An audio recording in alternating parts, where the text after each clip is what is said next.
여성이 보는 여성의 이야기 자매의 고치 방송 시스터우드입니다. 안녕하세요. 윤이나입니다. 안녕하세요. 황효진입니다. 저희가 오늘은 새로운 스튜디오에서 녹음을 시작했습니다. 여기 어딘가요? 오늘 저희가 네이버 파트너 스퀘어 홍대점에 와 있습니다. 저희가 이걸 원래 여기서 예약을 하면 여기서 녹음을 했다는 걸 공개를 해야 되기는 해요. 근데 꼭 공개를 해야 돼서가 아니라 굉장히 좋네요. 어색할 만큼. 이때까지 녹음했던 스튜디오들이랑 지금 시설이 굉장히 다르고 심지어 영상이랑 음성 같은 것을 봐주시는 기술자분들이 계세요. 그래서 영상 PD님, 그다음 오디오 PD님이 하나하나 다 봐주고 가셔가지고 저희는 지금 그 누구보다 어색한 상태로 약간 아무것도 못하는 사람들이 된 것 같은 그런 상태로. 그리고 실제로 아무것도 못했죠. 역시 전문가들이 최고다. 전문가들에 대해 늘 좀 리스펙트하는 마음이 제 안에 있는데요. 맞아요. 오늘 또 멋진 경험을 하고 갑니다. 그런 의미에서 저희가 이번 거는 유튜브 영상이 조금 멋지게 아마 올라가게 될 거예요. 지금까지는 윤이나의 휴대폰으로 찍어왔습니다. 언제 배터리가 다 될지 모르는 채로. 그렇죠. 그래서 두 번 녹음하는 날에는 언제나 두 번째 거에서는 어디선가 잘리게 되고 이런 일들이 벌어졌는데요. 오늘은 저희가 제대로 된 카메라 시스템 안에서 영상도 찍고 음성 녹음도 하게 된 상황이니까요. 여러분 풀 비디오로 나가게 될 가능성도 있을 것 같아요. 여러분이 유튜브도 한번 확인해 주시면 좋을 것 같습니다. 근데 너무 좋은 시설인 바람에 저희가 평소보다 조금 떨어져 앉아 있잖아요. 네, 서로 조금 멀리 있죠. 그래서 약간 어색해요. 혼자 말하는 것 같거든요. 그리고 되게 아련하게 느껴지지 않나요? 네.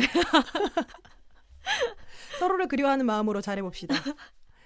네, 저희 지난 편은 시스터우드 1주년 특집 편이었습니다. 잘 들으셨는지 모르겠어요. 잘 들으신 것 같더라고요. 굉장히 많은 분들이 인사를 건네주시고 지인들이 인사를 되게 많이 해주셨어요. 맞아요. 네, 왜냐하면 우선 뭐 저 같은 경우는 네가 뭔가를 1년을 하다니 이건 정말 축하할 일이다 이렇게 하면서 연락을 해주신 분들도 많고 한데 지금까지 많이 들어주신 분들 감사드리고요. 1주년 기념으로 정기 후원을 시작해주신 분들도 계세요. 타레루님, 다프네 클루거님 감사합니다. 너무너무 감사합니다. 축하해주신 분들도 모두 감사드리고요. 저희가 또 그 사이에 이벤트를 2편 진행을 했죠. 인기 팟캐스트여가지고 너무 이벤트가 많지.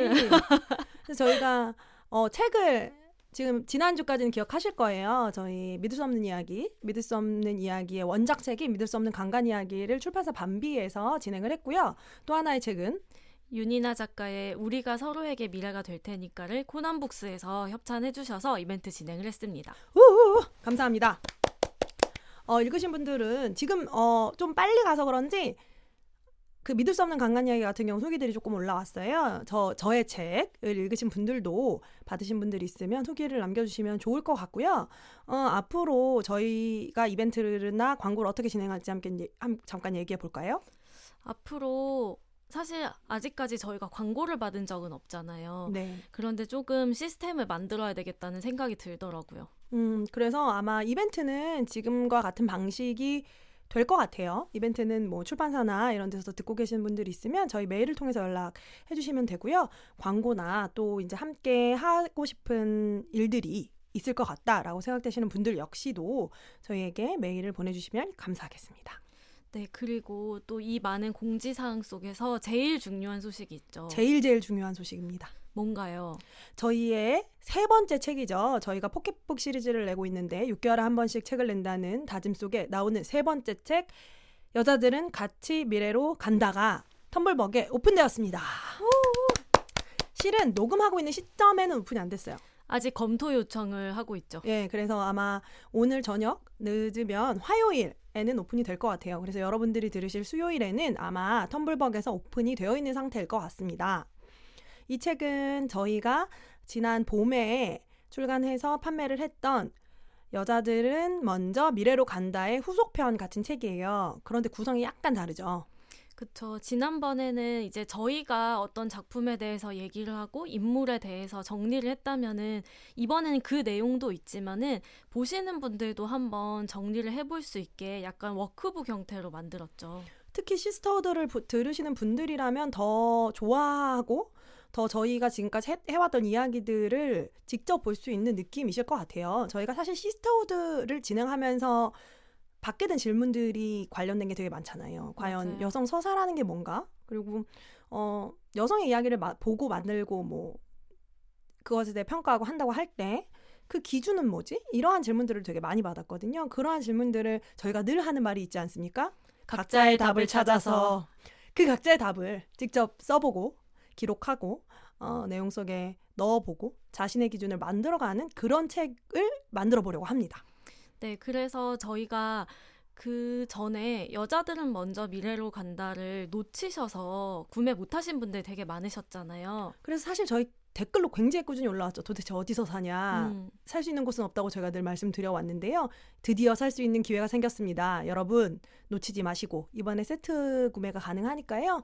이번 책 사시면서 저번 책 놓치신 분들이나 저번 책 필요하다고 느끼시는 분들은 함께 구매해 주시면 좋을 것 같습니다. 네, 그럼 텀블벅에서 여자들은 같이 미래로 간다로 검색을 하면 되겠죠? 네, 그리고 헤이메이트로 검색하셔도 나올 것 같고요. 또 이번에는 이 책을 들고 어딜 가죠? 아, 언리미티드 에디션 11에 갑니다. 갑자기 어디를 가죠? 라고 하길래 약간 인증샷 같은 걸 찍는 걸 얘기하는 건가라고 생각했어요. 아니요, 실제로 들고 가서 파는 곳을 여쭤본 것입니다. 네. 예, 저희 언리미티드 에디션 11이죠. 작년 10에서는 저희의 첫 책 둘이 같이 프리랜서를 판매했었는데 이번에는 이 책을 들고 갑니다. 아마 거기서도 여자들은 먼저 미래로 간다랑 여자들은 같이 미래로 간다 세트를 받아보실 수 있을 거예요. 그리고 저희 텀블벅 선물에도 그 사시는 그 품목에도 언리미티드 에디션에서 직접 수령하는 그 부분이 있어요. 그래서 그걸 선택하신 분들은 저희 얼굴을 직접 보면서 얘네들이 걔네들인가? 유튜브에서 잠깐 봤었는데 하는 저희들에게 직접 책을 사가시거나 받아가실 수 있는 기회가 될 테니까요. 또 그 부분도 체크 한번 해보시고 확인해 보시면 좋을 것 같습니다. 네, 그러면 공지사항 나가도 될까요? 자매의 고치 방송 시스터우드는 아이튠즈 팟캐스트, 팟빵, 네이버 오디오 클립, 유튜브에서 들으실 수 있습니다. 셀럽맥과 함께한 시즌1은 네이버 오디오 클립 독점 공개로 네이버에서 시스터우드를 검색해서 들어주세요. 광고 문의는 헤이메이트 공식 메일인 헤이메이트매거진@gmail.com으로 받고 있습니다. 어떤 광고에도 열려 있으니 많은 문의를 부탁합니다. 헤이메이트의 인스타그램, 트위터 계정이 운영되고 있습니다. 유튜브 구독, 계정 팔로우도 잊지 마세요. 자매들의 응원과 피드백은 언제나 환영합니다.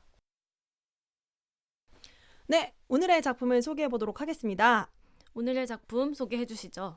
넷플릭스에서 공개됐죠. 10월 16일에 공개된 박나래의 농염주의보입니다. 말씀드린 것처럼 10월 16일에 공개됐어요. 스탠드업 코미디를 박나래 씨에게 맡겼다는 소식 자체는 굉장히 예전에 들렸었고 이걸로 투어를 다니셨던 걸로 알고 있습니다. 유병재 씨의 스탠드업 코미디 2편으로 사실 한국 스탠드업 코미디가 가능한지를 넷플릭스가 이미 실험을 한 바 있죠. 공연을 통해서 그 공연을 넷플릭스 스페셜로 옮기는 것이 가능한가에 대한 실험을 거친 끝에 첫 번째 여성 호스트로 박나래 씨가 선정이 됐어요. 사실 제목에서부터 느껴지죠. 박나래 농염주의보에서 느껴지듯이 카피는 이렇게 됐더라고요. 끝까지 가는 섹시 코미디 박나래 농염주의보 이렇게 되더라고요. 아까 저희가 녹음하러 오면서 광고판을 봤죠. 네, 광고판을 보았죠. 홍대 한복판에 있는. 그렇죠. 네, 그래서 박나래 씨가 섹스, 관계, 뭐 이성 간의 관계 특히 그런 점들에 대해서 이야기를 하는 코미디 쇼예요. 서울 공연은 보신 분들이 꽤 계신 걸로 알고 있어요. 실제로 서울에서 공연을 시작했고 성남, 뭐 대구 등으로 투어를 다니셨어요. 그리고 이제 앵콜까지 진행을 한 뒤 그 중에서 서울 공연이 편집되어 공개되었습니다. 네, 어떻게 보셨나요? 우선 첫 번째 키워드를 통해서 어떻게 봤는지에 대해서 함께 이야기를 해보도록 합시다. 네, 첫 번째 키워드는 당연히 박나래입니다. 먼저 이야기를 해봐야 될 것 같아요. 일단 넷플릭스가 박나래라는 코미디언을 선택한 이유가 무엇일까요? 박나래 씨가 지금 왜 그런 거 나오잖아요. 연예인 브랜드 평판? 네. 이런 결과 같은 것을 보면 지금 거의 뭐 유재석 씨를 제칠 정도로 대중적 인지도도 굉장히 높고 브랜드 이미지도 엄청 좋은 상태라서 그냥 정석적인 답을 해보자면은 그 정도의 어떤 브랜드를 가지고 있는, 그리고 뭐라고 해야 될까? 소위 말하는 스탠드업 코미디 쇼라고 했을 때 약간 센 이야기를 하는 무대라는 인식이 있잖아요. 그렇죠. 근데 그런 것을 할 수 있는 심지어 여성 코미디언이 박나래 씨다 정도로 생각을 하지 않았을까 싶긴 하더라고요. 네, 저도 그 정석적인 답에 굉장히 동의를 하고요. 사실 나 혼자 산다가 저희가 생각하는 것보다 훨씬 많은 시청층이 보고 있고 지금 거의 2030 시청층한테는 거의 모든 분들이 보고 있다고 해도 과언이 아닐 정도로 어르신들은 미운 우리 새끼를 보는 시간에요. 예. 나 혼자 산다를 보고 나 혼자 산다가 사실 브랜드를 만들고 있죠. 거기에 출연을 하는 거의 모든 사람들의 맞아요. 브랜드랑 캐릭터들을 만들어주고 있는데 박나래 씨는 그 한 중간에 있는 캐릭터잖아요.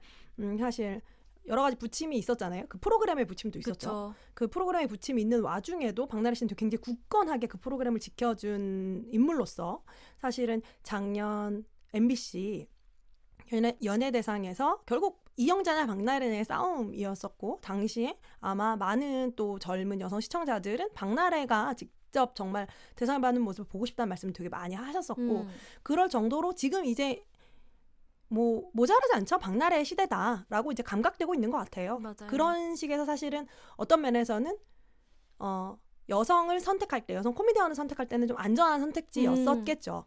그랬을 거라는 생각이 들어요. 맞아요. 근데 사실 과연 이 작품이 농염주의보가 그 이름값과 그의 매력과 그가 가지고 있는 브랜드에 걸맞는 작품이었는가는 다시 좀 깊이 얘기를 해봐야 될 것 같아요.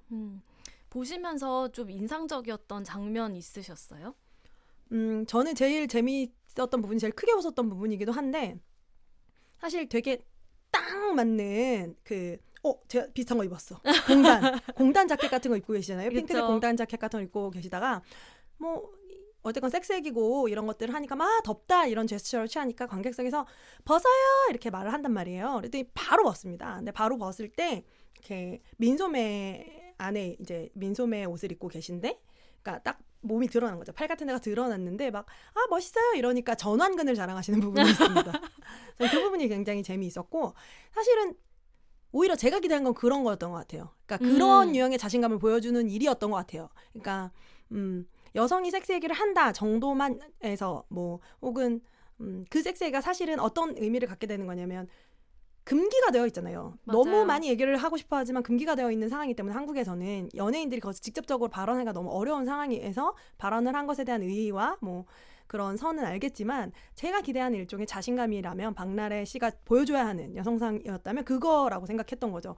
나는 강하고 좀 단단하고 그리고 그런 것들을 부끄러워하지 않는 사람들은 몸 같은 것을 쉐이밍하거나 그렇게 하지 않고 지금 나에게 단단하게 있는 것은 근육이고 난 지금 이 멋진 몸으로 여러분 앞에 서 있다라는 것을 보여주는 그런 모습이었던 것 같아요. 그래서 그 부분이 굉장히 좋았는데 그 이후로는 생각이 많아졌습니다.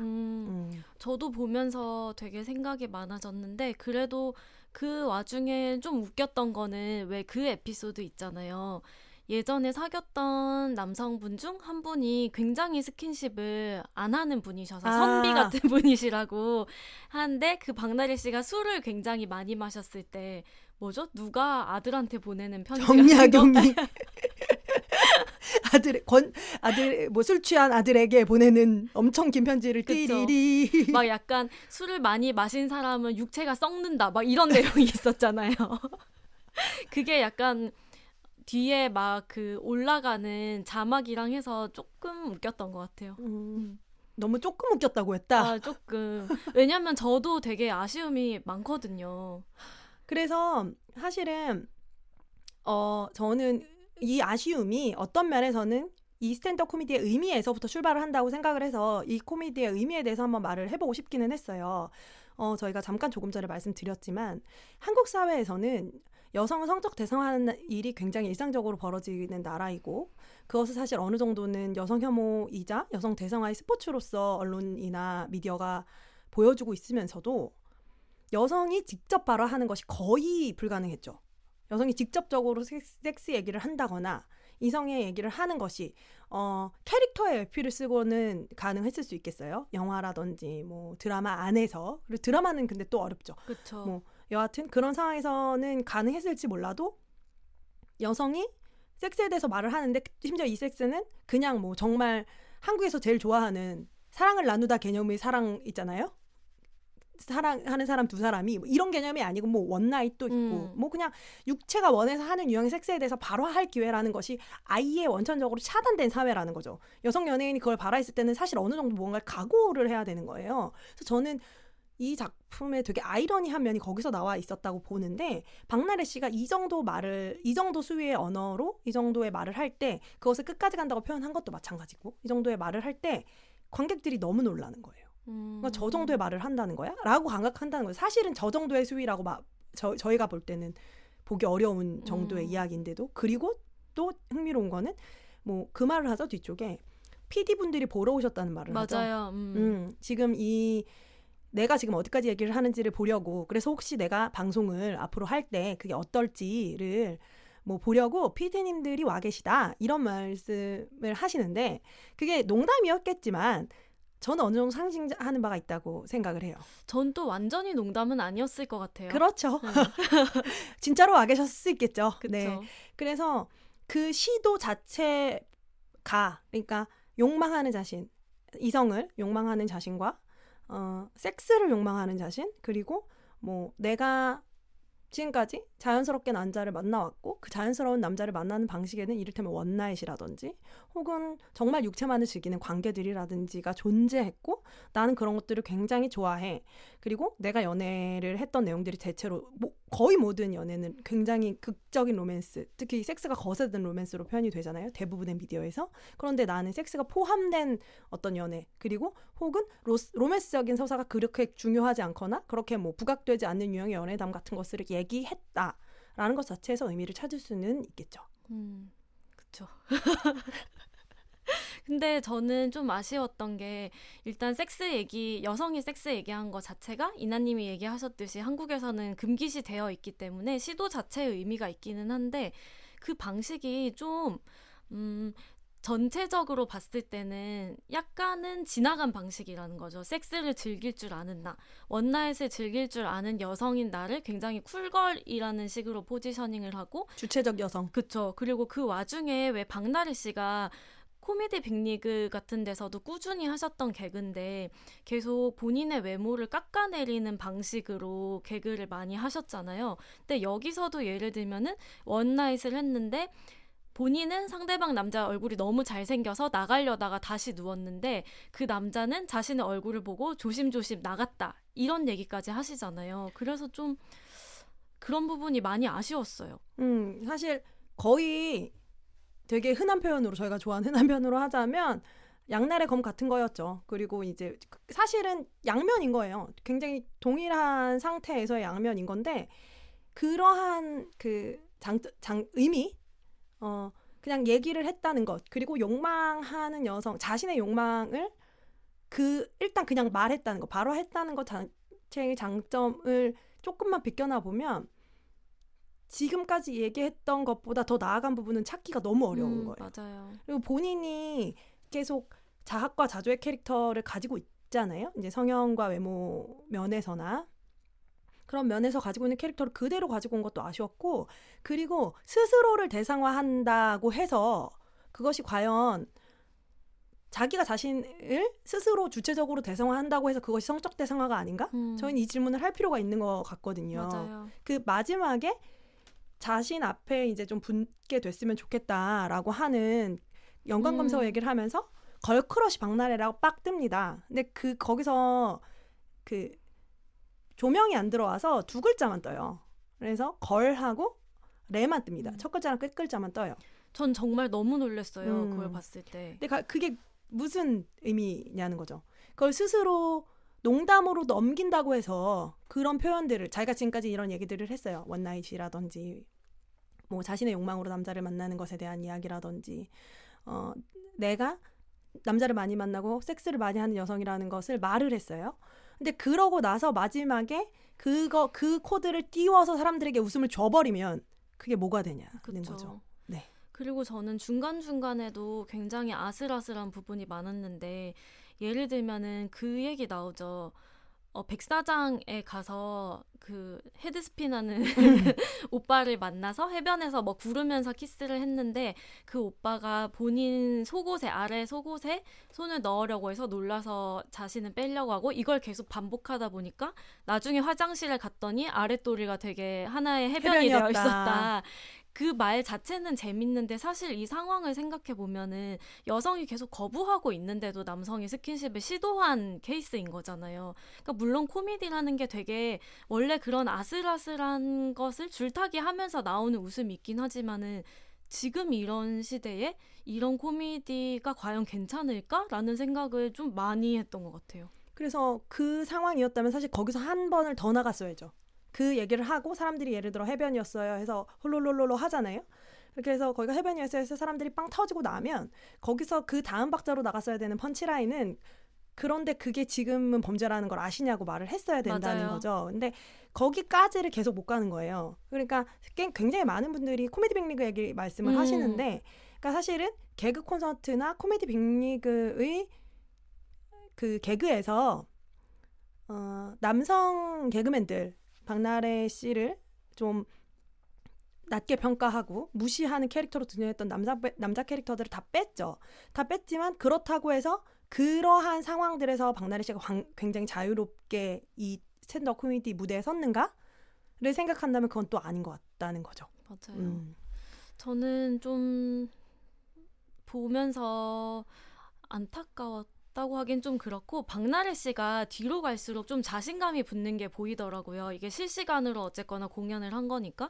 근데 뒤에 가면은 본인이 어떤 그 뻔뻔한 유머 같은 것을 던지고 그 반응을 기다리는 동안 되게 자신감에 찬 귀여운 표정 같은 걸 하는데 그런 것들이 너무 좋은 사람인 거예요. 맞아요. 그리고 되게 파워가 있잖아요. 맞아요. 사실 한국 코미디언만이 아니라 한국 연예인에게 되게 많이 없던 태도라고 생각하거든요. 그러니까 밀어붙이는 힘 같은 게 있으신 맞아요. 분이잖아요. 파워가 있고 에너지가 있는데 그게 조금 대본면에서 미리 준비가 완벽하게 좀 되었어야 할 대본이나 애초에 그러한 부분들이 좀 맞아떨어지지 않은 게 있지 않나 하는 생각도 들어요. 그렇죠.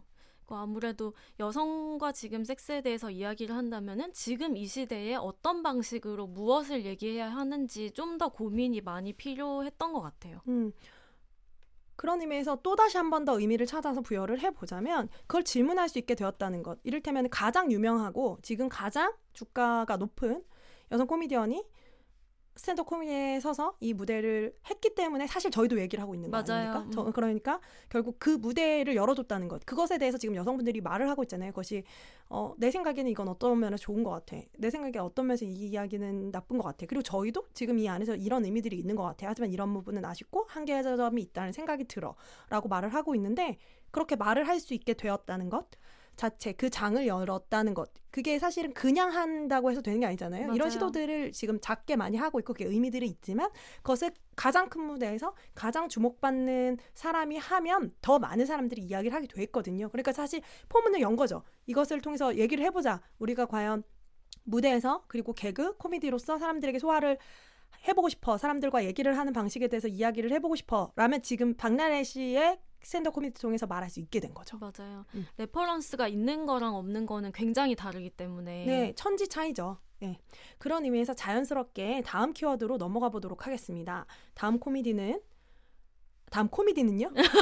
갑자기 코미디 하고 싶은가 봐. 지금 여기서 만끽하고 싶은 거 지금. 여기 무대 같으니까 좋으니까 좀. 그렇지. 다음 키워드는 여성의 스탠드업 코미디입니다. 보다 보니까 그런 생각 들지 않아요? 왜 일단 여성 스탠드업 코미디언이 많이 없기도 하지만 남성에 비해서는 여성이 코미디를 이런 큰 무대에서 한다고 했을 때 왜 주제를 섹스로 가져오는 경우가 많을까? 저도 그런 생각이 들었어요. 실제로 저는 넷플릭스에 있는 모든 여성 스탠드업 코미디언의 쇼를 봤는데요. 절대적인 상당히 많은 수가 섹스를 소재로 다루고 있죠. 근데 그럴 수밖에 없는 이유가 아무리 개방적인 나라라도 여성이 섹스에 대해서 말하는 것 자체가 조금 눈에 띄는 시도가 되는 것 같아요. 일단 맞아요. 그냥 애초에 그렇게부터 그리고 그 다음에 방금 말씀드렸었던 것처럼 또 그 안에서 한 발 더 나간다면 의미 있는 시도가 될 수 있는 이야기인 거죠. 근데 그 기억나세요? 저도 조커를 봤습니다. 하지만 조커는 얘기할 가치가 크게 없는 것 같고요. 조커에 그냥 잠깐 나오는 얘기를 갑자기 네. 생각이 나서 말을 하면 거기서 조커가 스탠드업 코미디 하는 무대들을 보다가 야한 농담을 하면서 웃기는 개그를 보고 나서 메모를 하는 장면이 있습니다. 맞아요. 야한 농담은 언제나 통한다. 이렇게 농담을 하는, 그러니까 이렇게 하는 장면이 있어요. 근데 그걸 보면서 느낀 거는 사실은 굉장히 오랫동안 성과 이제 섹스에 대한 이야기들이 금기시 되어 왔기 때문에 그게 남자든 여자든 하면 좀 웃긴 거예요. 사람들이 속으로 숨기고 왔었던 것을 드러내서 말을 해주니까 일단 웃기고, 그리고 그것을 더 오랫동안 금기시한 여성들이 그것을 비틀거나 그것에 대해서 좀 새로운 방식으로 전달을 해주면 펀치라인이 되기가 되게 쉬운 거죠. 저희가 전에 같이 했던, 그러니까 제가 기획을 하고 저랑 홍진아님이 기획을 하고 이나님이랑 맨님이 스피커로 섰던 랩프라우더라는 여성 스탠드업 코미디 쇼가 있었잖아요. 아직 1회밖에 하지 않았지만 영원히 1회 한 뒤로 계속 언제나 2회가 아련하게 저 멀리에서 기다리고 있는. 네. 할 거야. 곧 할 건데요. 이렇게 뱉어놔야 하니까. 네. 근데 그거 같은 경우도 저희가 주제를 섹스로 잡았었잖아요. 그러니까 그때도 저희도 비슷한 생각을 했었던 것 같아요. 제가 말을 했었던 주제가 자위였었죠. 예. 그러니까 그러한 이야기들을 할 때 우선 무대에 올리는 것 자체가 의미 있다는 판단이 있는 거예요. 저희가 그때도 생각했고 저는 지금도 의미가 없다고 생각하지 않아요. 왜냐하면 일단 섹스에 대한 발화 자체가 여성이 아니라 남성에게만 주어져 왔기 때문이죠. 그런데 지금 다시 이야기를 하라고 한다면 저도 바뀌어야 되는 부분들이 있을 것 같다는 생각을 했거든요. 여성이 자신의 몸을 사랑할 권리와 또 섹스를 할 권리도 있지만 저희가 언제나 생각해야 되는 것은 안 할 권리가 있어야 된다는 거죠. 맞아요. 근데 안 할 권리, 뭐 물론 저의 얘기는 자유 얘기이기 때문에 그런 얘기는 나오지 않았습니다만 그러한 부분에 대해 간과된 채로 섹스 이야기를 하게 되는 경우도 되게 많고, 이를테면 계속 쿨걸 주체적 여성 얘기를 하고 있지만 그런 여성이 웃기던 시대가 있는 거죠.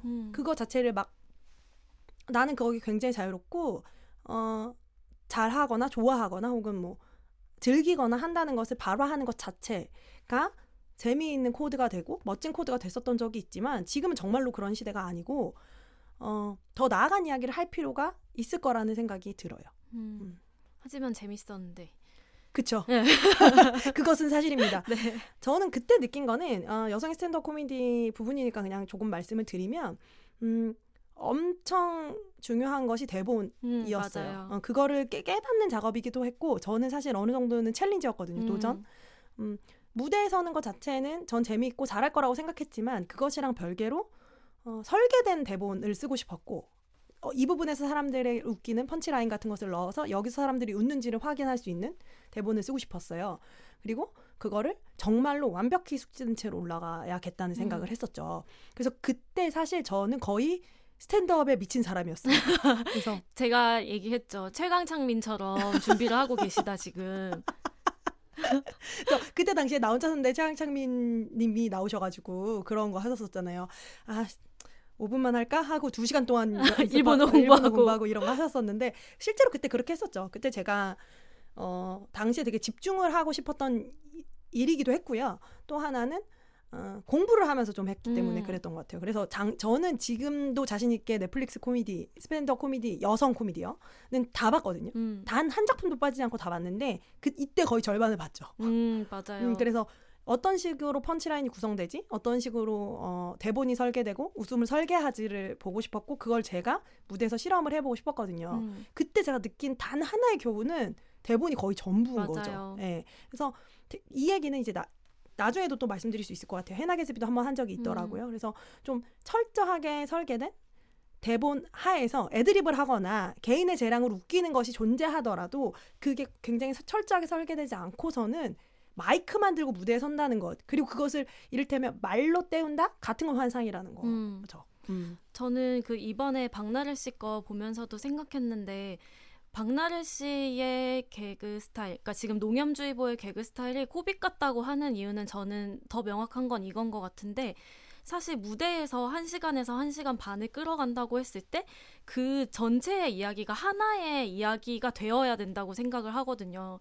처음과 끝이 명확하고 이걸 통해서 보여주고자 하는 메시지가 확실하고 내가 무엇으로 웃음을 만드는지가 굉장히 명확하게 드러나야 된다고 생각하는데 박나래 씨 같은 경우는 그 펀치라인 같은 건 있죠. 그래서 포인트. 엄청 잽을 많이 날리는 스타일의 개그인데 사실 제가 이나님의 코미디를 봤으니까 그걸 얘기를 하자면은 이나님도 중간중간 잽을 날린 것들이 있지만은 결국에 전체로 봤을 때는 그것이 연결되는 지점에 있는데 이번에 박나래 씨가 한 농염주의보 같은 경우는 정말 그냥 그 잽을 날리는 게 끝인 이야기인 거예요.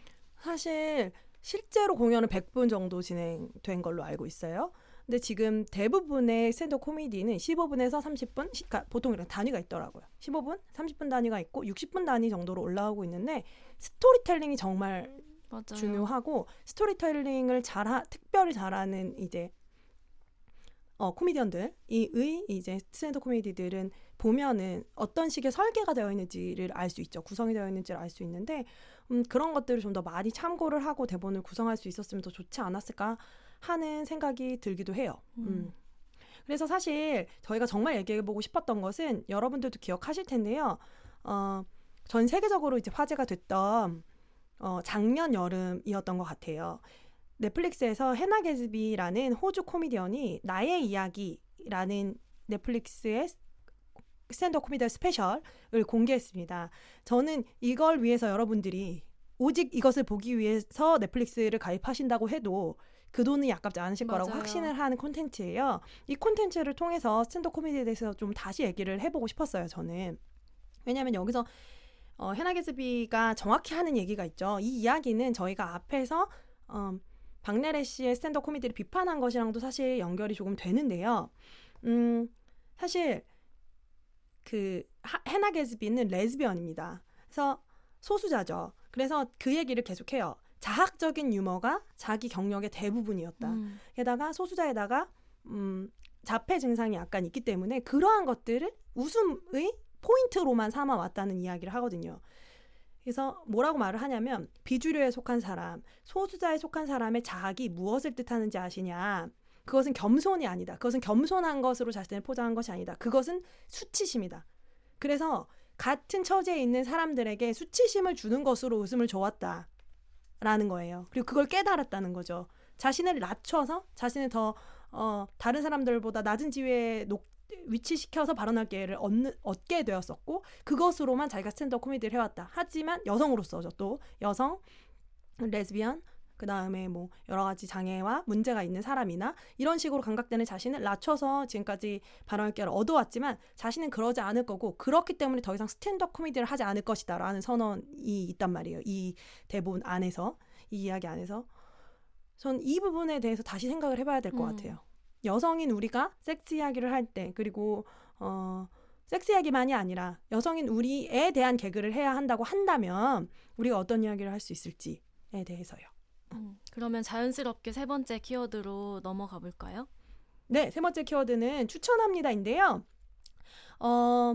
우선 스탠드업을 추천하고 싶은 한국 여성 코미디언 있으신가요? 많죠. 엄청 너무 많죠. 많죠. 지금 뭐 계속 얘기도 나오고 있잖아요. 많은 여성분들이 계속 다른 여성 코미디언들 이름을 불러주고 계신데 뭐 박미선 씨, 이영자 씨, 저는 장도연 씨도 되게 좋아하거든요. 장도연 씨는 데뷔가 토킹 18금이라는 이미 뭐 스탠드업이지. 그리고 사실 또 스탠드업 코미디 많이 보시면 아실 텐데 연기력이 안 중요할 거라고 생각하시는 분들도 있으신데 아닙니다. 연기력으로 승부를 하는 경우도 굉장히 많아요. 그 뭐 성대모사 같은 것이 중요한 순간들이 있기 때문에 그래서 저는 김신영 씨도 굉장히 잘하지 않을까 하는 생각을 합니다. 맞아요. 네. 뭐 박지선 씨 얘기도 많이 하시더라고요. 네. 그리고 최근에 본 거는 이경실 씨 얘기. 아, 저희가 특별히 좋아하는 어떤 그게 있죠. 짤방이. 네. 그렇죠.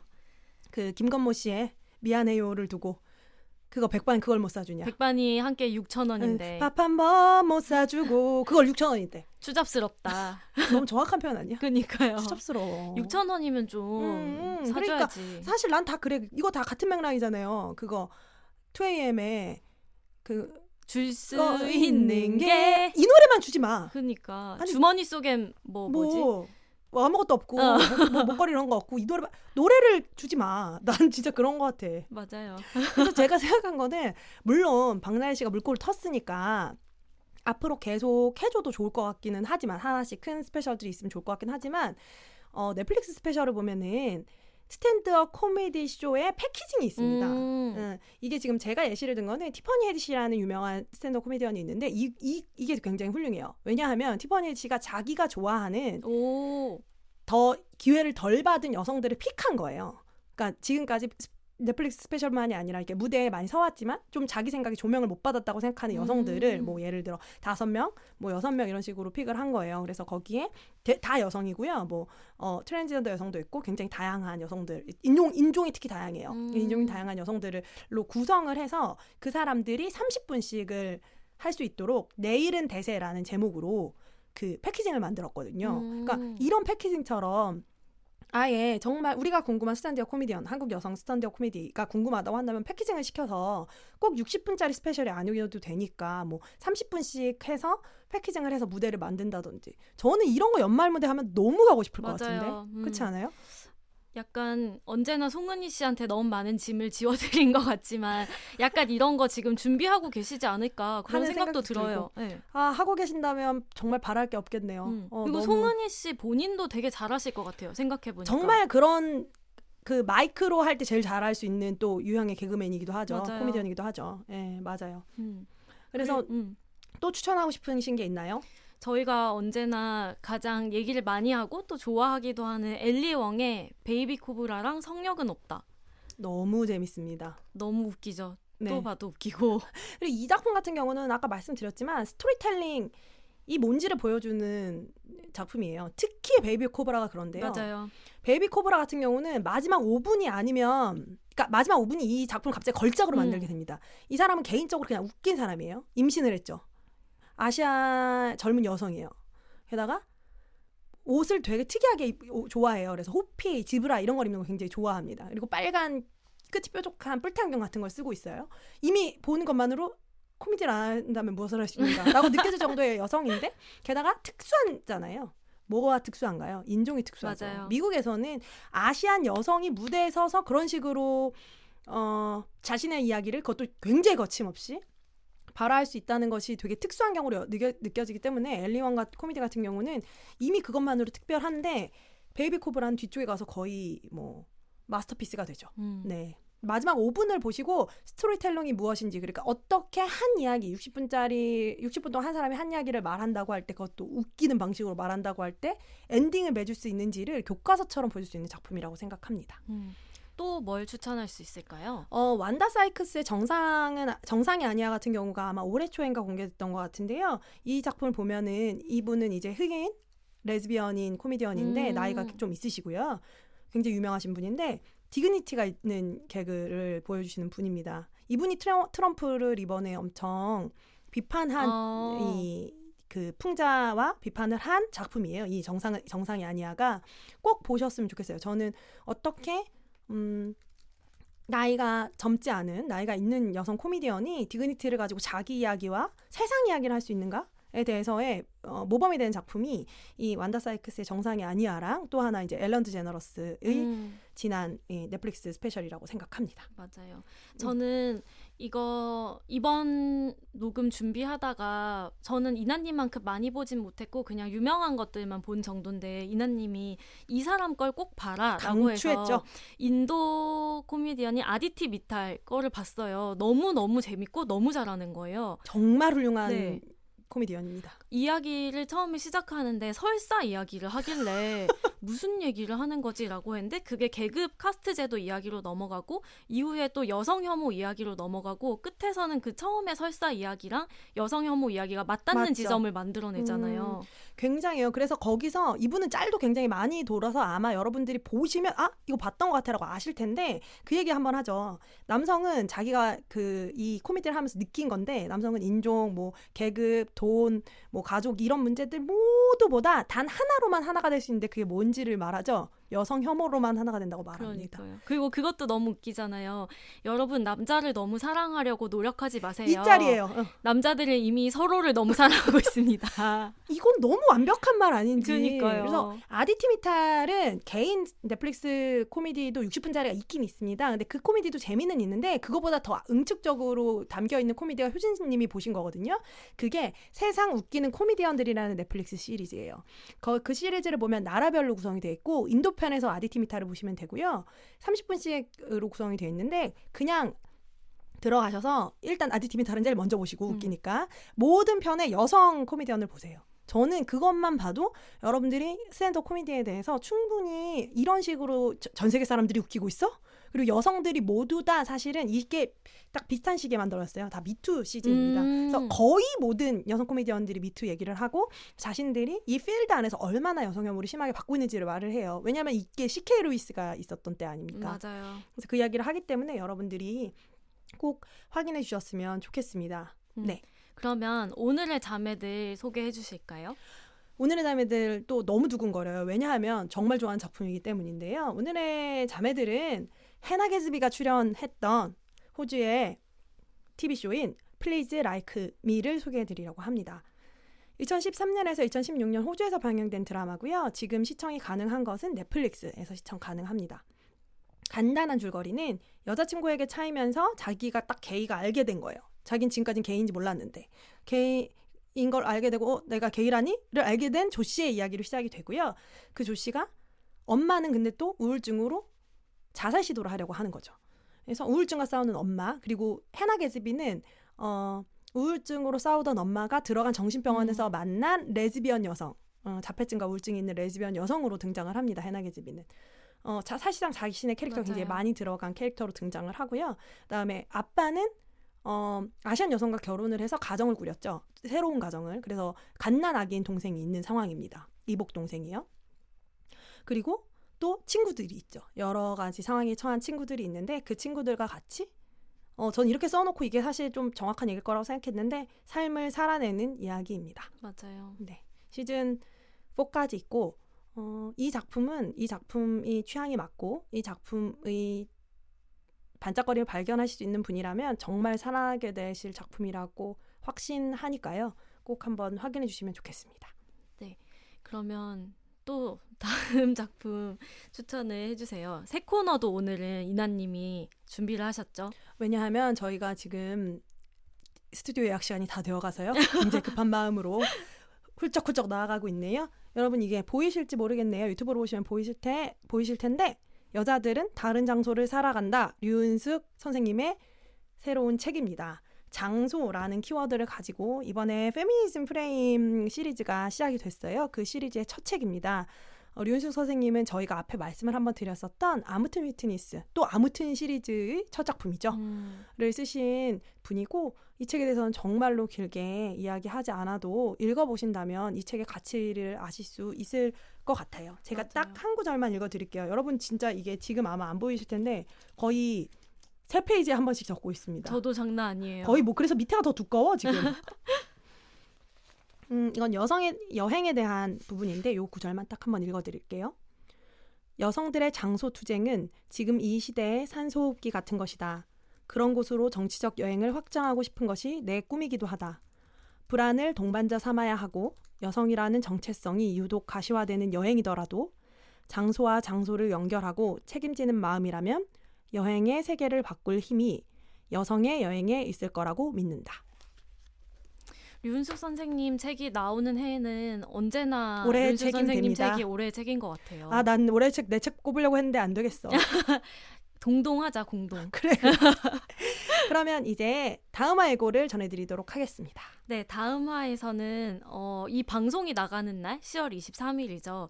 개봉하는 82년생 김지영을 다룰 예정입니다. 정말 박수를 받아야 마땅한 작품이네요. 개봉 전부터 지금 난리가 났기 때문에 이미? 정말 꼭 이야기를 해야 되겠다고 생각을 했고요. 조금 더 좀 다양한 얘기를 해보면 좋을 것 같아서 이날은 저희가 게스트를 한분 모셨어요. 네.